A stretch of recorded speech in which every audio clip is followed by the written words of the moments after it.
தற்போதைய நேரத்திற்கான தலைப்புச் செய்திகளை பார்க்கலாம்.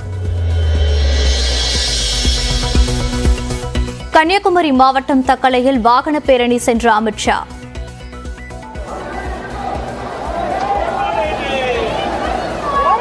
பாஜக வேட்பாளர் பொன் ராதாகிருஷ்ணனுக்கு ஆதரவு திரட்டினார்.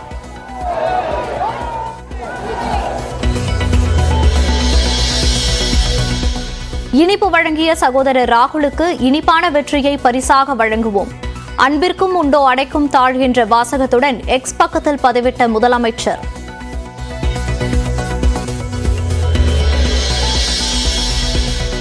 தூத்துக்குடி வெள்ள நிவாரணத்திற்கு மத்திய அரசு ₹1 கூட தரவில்லை. திருச்செந்தூரில் கனிமொழிக்கு வாக்கு சேகரித்த அமைச்சர் உதயநிதி குற்றச்சாட்டு. மாவட்டத்தில் கிட்டத்தட்ட 300 இடங்கள்ல உடைப்பு ஏற்பட்டதுமா, சாலை உடைப்பு. அந்த உடனே சரி செய்ய ₹213 கோடி ஒதுக்கீடு செஞ்சு அந்த உடைப்புகள்லாம் சரி செய்யப்பட்டன. வெள்ளத்தால் உயிரிழந்த 58 பேருடைய குடும்பங்களுக்கு உடனடியாக நிவாரணமாக ₹5 லட்சம் வீதம் மொத்தம் ₹3 கோடி வழங்கப்பட்டது. நிவாரண நிதி வழங்கினது யாருமா? தமிழ்நாடு அரசு, நம்முடைய முதலமைச்சர் வழங்கினாங்க. ஒன்றிய அரசு ஒத்த பைசா கொடுத்துச்சா? கொடுக்கவே இல்லை, ஒரு பைசா கூட கொடுக்கல.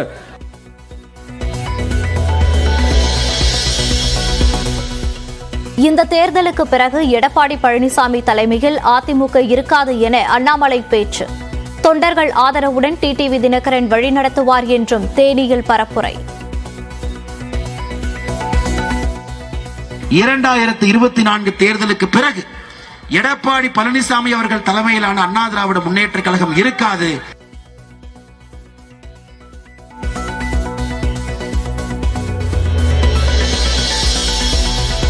காவேரியில் நீர் திறக்காத காங்கிரசுடன் கூட்டணி வைத்துள்ளது திமுக. திருச்சி டோல்கேட் பகுதியில் பரப்புரை செய்த சீமான் குற்றச்சாட்டு.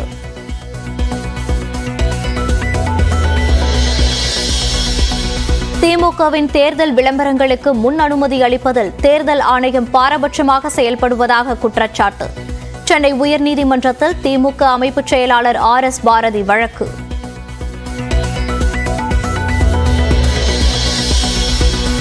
அம்பேத்கர் நினைத்தால் கூட அரசியலமைப்பை அழிக்க முடியாது என பிரதமர் மோடி பேச்சு. பாஜக அரசியலமைப்பை அழித்துவிடும் என்ற எதிர்க்கட்சிகளின் குற்றச்சாட்டிற்கு பதில்.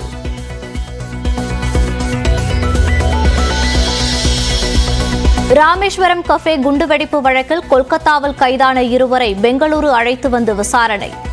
சதித்திட்டம் தீட்டியது எப்படி என NIA கேள்வி.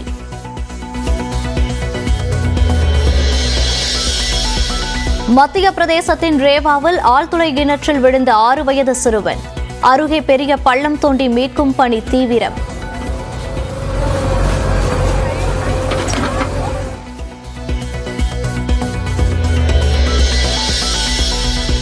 சென்னையில் சவரனுக்கு ₹200 குறைந்த ஆபரண தங்கம் விலை. ஒரு சவரன் தங்கம் ₹54,240 விற்பனை.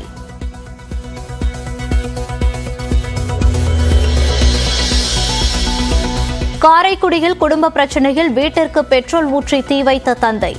மனைவி மற்றும் மகனுடன் உயிரிழந்த பரிதாபம்.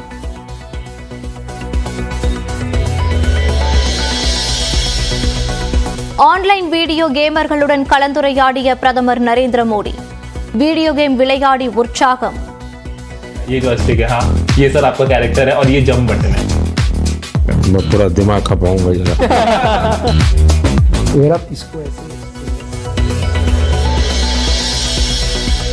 திருச்சியில் தேர்தல் நடத்தை விதிகளை மீறியதாக மதிமுக வேட்பாளர் துரை வைகோ மீது வழக்கு பதிவு. விதிகளை மீறி பதாகைகள், தோரணங்கள், கொடிகள் கட்டப்பட்டதால் கோட்டை காவல் நிலைய போலீசார் நடவடிக்கை.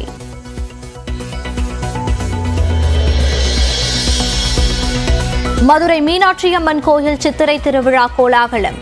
சுவாமியும் அம்மனும் வீதி உலா சென்றபோது மீனாட்சியம்மன் வேடத்தில் சென்ற சிறுமிகள்.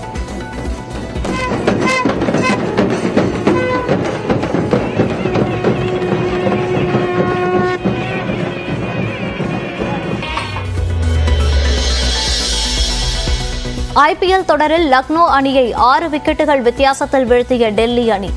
அதிரடியாக விளையாடி அசத்திய மெக்கார்த் ரிஷப் பந்த்.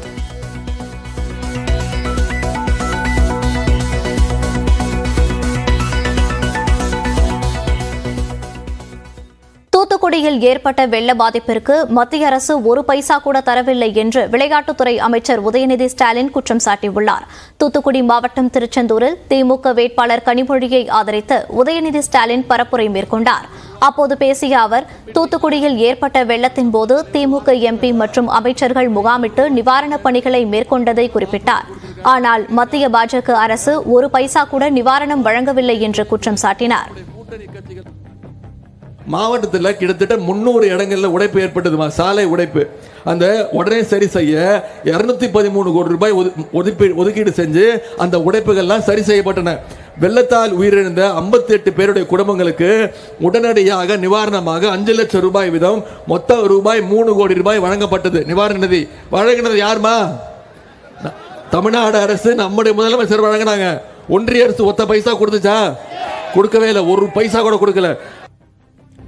தொடர்ந்து பேசிய அவர், மகளிர் உரிமை தொகை வழங்குவதில் ஒரு சில இடங்களில் குறைகள் இருப்பதை ஒப்புக்கொண்டார்.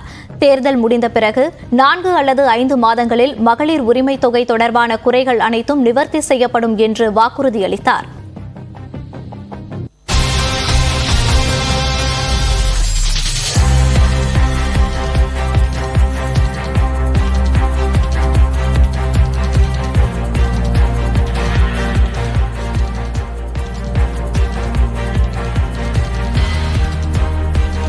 நீட் தேர்வை தமிழ்நாட்டுக்குள் அனுமதித்தவரும் பழனிசாமிதான் என திமுக குற்றச்சாட்டு.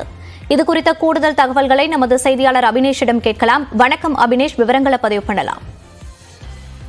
முதலமைச்சர் மு.க. ஸ்டாலின் எதிர்க்கட்சித் தலைவர் எடப்பாடி பழனிசாமியை எதிர்த்து பல்வேறு குற்றச்சாட்டுகளை முன்வைத்து ஒரு அறிக்கையை குறிப்பிட்டிருக்கிறார். குறிப்பாக குடியுரிமை திருத்த சட்டம், புதிய வேளாண் சட்டம், உதய் மின் திட்டம் போன்ற பாஜக அரசின் எண்ணற்ற மக்கள் விரோத சட்டங்களுக்கு ஒப்புதல் தந்தவர்தான் இந்த பழனிசாமியின் பாதக செயல்கள்.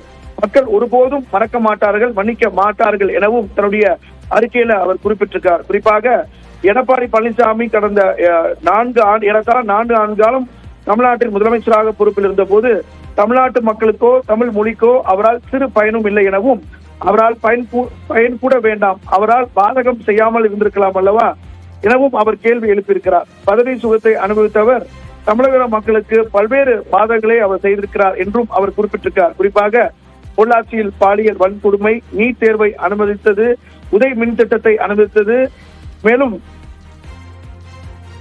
பல்வேறு குடியுரிமை திருத்த சட்டத்தை ஆதரித்தது உள்ளிட்ட பல்வேறு மத்திய அரசினுடைய திட்டங்களுக்கு ஆதரவாக நிலைப்பாட்டை எடுத்த பின்பும் மத்திய அரசின் 3 வேளாண் சட்டங்களையும் ஆதரித்தவர் தான் இந்த பழனிசாமி என்றும் அவர் குறிப்பிட்டிருக்கிறார். மேலும் தொழில் வளர்ச்சியில் கடைசி இடம், ஒரே நாடு ஒரே தேர்தல் உள்ளிட்ட பல்வேறு மத்திய அரசுடைய திட்டங்களுக்கு ஆதரவு தந்தவர் தான் இந்த பழனிசாமி என்றும் தன்னுடைய குற்றச்சாட்டை முன்வைத்துவிட்டு, தமிழ்நாட்டை பாஜகவிடம் அடகு வைத்த பிரதமரின் பாதம் தாங்கிய பழனிசாமி இப்போது பாஜகவிடம் கூட்டணி இல்லை என்று கூறி சிறுபான்மையர் வாக்குகள் முழுவதும் திமுக கூட்டணிக்கு சென்று விடக்கூடாது என வஞ்சக நோக்கத்தோடு அவர் செயல்படுகிறார். எனவே பாஜகவுடன் கள்ள கூட்டணி வைத்திருக்கக்கூடிய எடப்பாடி பழனிசாமி செயலை இனி தமிழ்நாடு மக்கள் நம்புவதற்கு ஏமாளிகள் அல்ல எனவும் தன்னுடைய அறிக்கையில குறிப்பிட்டிருக்கிறார். தகவல்களுக்கு நன்றி அபினேஷ்.